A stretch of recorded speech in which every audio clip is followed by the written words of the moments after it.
Sir Gawain and the Green Knight. For us, this is part 5. Sir Gawain tells his name. Then they questioned that prince courteously of whence he came, and he told them that he was of the court of Arthur, who was the rich royal king of the Round Table, and that it was Gawain himself who was within their walls, and would keep Christmas with them, as the chance had fallen out. And when the lord of the castle heard these tidings, he laughed aloud for gladness. And all men in that keep were joyful that they should be in the company of him to whom belonged all fame and valor and courtesy, and whose honor was praised above that of all men on earth. Each said softly to his fellow, "Now shall we see courteous bearing and the manner of speech befitting courts. What charm lieth in the gentle speech shall we learn without asking, since here we have welcomed the fine father of courtesy. God has surely shewn us his grace, since he sends us such a guest as Gawain. When men shall sit and sing blithe for Christ's birth, this night shall bring us to the knowledge of fair manners, and it may be that hearing him we may learn the cunning speech of love." By the time the knight had risen from dinner, it was near nightfall. Then chaplains took their way to the chapel and rang loudly, even as they should, for the solemn evensong of the high feast. Thither went the lord and lady also, and entered with her maidens into the comely closet, and thither also went Gawain. Then the lord took him by the sleeve and led him to a seat, and called him by his name, and told him he was of all men in the world the most welcome. And Sir Gawain thanked him truly, and each kissed the other, and they sat gravely together throughout the service. The lady of the castle. Then was the lady fain to look upon that knight, and she came forth from her closet with many fair maidens. The fairest of ladies was she in face and figure and coloring, fairer even than Guinevere, so the knight thought. She came through the chancel to greet the hero. Another lady held her by the left hand, older than she, and seemingly of high estate, with many nobles about her. But unlike to look upon were those ladies, for if the younger were fair, the elder was yellow. Rich red were the cheeks of the one, rough and wrinkled were those of the other. The kerchiefs of the one were broidered with many glistening pearls, her throat and neck bare, and whiter than the snow that lies on the hills. The neck of the other was swathed in gorget, with a white wimple over her black chin. Her forehead was wrapped in silk with many folds, worked with knots, so that naught of her was seen save her black brows, her eyes, her nose, and her lips, and those were bleared, and ill to look upon. A worshipful lady, in sooth, one might call her. In figure was she short and broad and thickly made. Far fairer to behold was she whom she led by the hand. When Gawain beheld that fair lady, who looked at him graciously, with the leave of the Lord, he went towards them, and, bowing low, he greeted the elder, but the younger and fairer he took lightly in his arms, and kissed her courteously, and greeted her in knightly wise. Then she hailed him as friend, and he quickly prayed to be counted as her servant, if she so willed. Then they took him between them, and talking, led him to the chamber to the hearth, and bade him bring spices. And they brought with them in plenty with the good wine that was wont to be drunk at such seasons. Then the lord sprang to his feet, and bade them make merry, and took off his hood and hung it on the spear, and bade him win the worship thereof, who should make most mirth that Christmas tide. And I shall try by my faith to fool it with the best, by the help of my friends, ere I lose my raiment.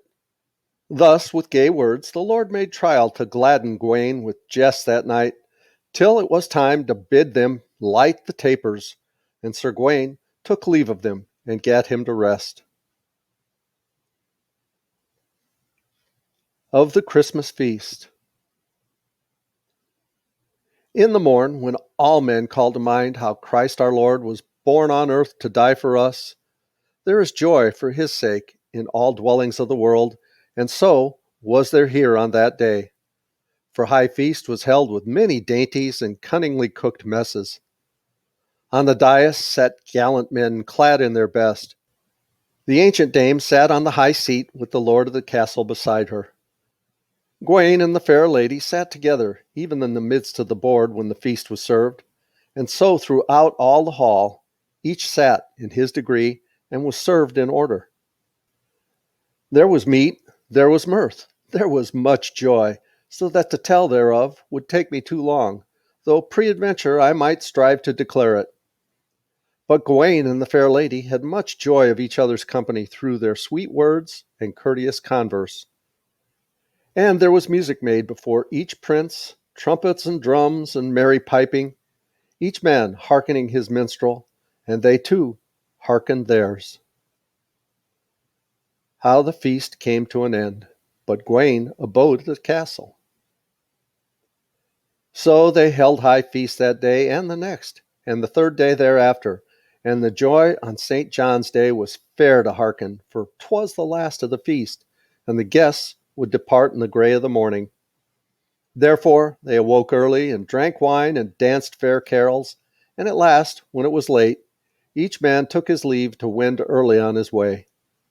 Gawain would bid his host farewell, but the Lord took him by the hand, and led him to his own chamber beside the hearth, and there he thanked him for the favor he had shown him in honoring his dwelling at that high season, and gladdening his castle with his fair countenance. I wis, sir, that while I live I shall be held the worthier that Gawain has been my guest at God's own feast. Grey mercy, sir, quoth Gawain. In good faith, all the honor is yours. May the High King give it you, and I am but at your will to work your behest, inasmuch as I am beholden to you in great and small by rights. Then the Lord did his best to persuade the knight to tarry with him, but Gawain answered that he might in no wise do so. Then the host asked him courteously what stern behest had driven him on the holy season from the king's court to fare all alone ere yet the feast was ended. Forsooth, quoth the knight, ye say but the truth. 'Tis a high quest and a pressing that hath brought me afield, for I am summoned myself to a certain place, and I know not whither in the world I may wend to find it. So help me Christ, I would give all the kingdom of Logres, and I might find it by New Year's morn. Therefore, sir, I make request of you that ye tell me truly if ye ever heard word of the Green Chapel, where it might be found, and the Green Knight that keeps it. For I am pledged by solemn compact sworn between us to meet that night at the New Year, if so I were on life. And if that same New Year it wants but little, I faith, I would look on that hero more joyfully than on any other fair sight. Therefore, by your will, it behooves me to leave you, for I have but barely 3 days, and I would as fain fall dead as fail of mine errand. Then the Lord quoth, laughing, Now must ye needs stay, for I will show you your goal, the Green Chapel, ere your term be at an end. Have ye no fear, but ye can take your ease, friend, in your bed till the 4th day, and go forth on the 1st of the year, and come to that place at mid-morn to do as ye will. Dwell here till New Year's Day, and then rise and set forth, and ye shall be set in the way. 'Tis not 2 miles hence. Then was Gawain glad, and he laughed gaily. Now I thank you for this above all else. Now my quest is achieved. I will dwell here at your will, and otherwise do as ye shall ask. Then the Lord took him, and set him beside him, and bade the ladies be fetched for their greater pleasure, though between themselves they had solace. The Lord for gladness made merry jest, even as one who wist not what to do for joy. And he cried aloud to the knight, Ye have promised to do the thing I bid ye. Will ye hold to this behest here at once? Yea, forsooth, said the true knight. While I abide in your burg, I am bound by your behest. Ye have travelled from far, said the host, and since then ye have waked with me. Ye are not well refreshed by rest and sleep, as I know. Ye shall therefore abide in your chamber, and lie at your ease tomorrow at masstide, and go to meat when ye will with my wife, who shall sit with you, and comfort you with her company till I return. And I shall rise early and go forth to the chase. And Gawain agreed to all of this courteously. And I think we'll pause here and we'll continue with this book in the next video. Thanks so much for listening. I love you guys.